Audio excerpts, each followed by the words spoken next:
Hi, this is in response to Wikipedia user Infinite, INFIYNJTE. I don't know how to say that. You asked about other proto-Sinaitic inscriptions. The one that I would like to suggest is a place called Har Kharkhoum. There's some petroglyphs there. Some of them look like proto-Sinaitic. And the question is, how can you tell if they're in a line? If they're in a straight sequence without any glyphs like on top of each other or fitting together really well like Tetris pieces, if they're just evaluated as independent things that go in a sequence in a line from here to there, I think that's the big one. So on Har Kharkhoum, we see some really cool looking glyphs that look simple enough to be proto-Sinaitic instead of Egyptian. But to me, that doesn't look like an L, that doesn't look like a Ka, that doesn't look like, maybe it's a Worcester staff. I don't know what it looks like to me. But this one kind of looks like this thing from the Book of the Dead. It's supposed to be a sunrise at creation. It looks like a symmetrical double sunrise. So that might be related to that, I don't know.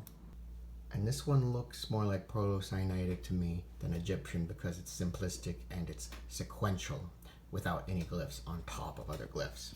They're all going from one side to the other side. And this is fun. That one looks like a boar. That's what it's labeled as. And this one, I guess that one looks like Moses' tablets, maybe? To me, that looks like two hills on top of a, maybe it's a really stretched irrigation symbol, like from the gnomes in Egypt. But it's pretty unusual. I'm not sure. And then this one's fun because it's got a bunch of like reptiles on it. Woo!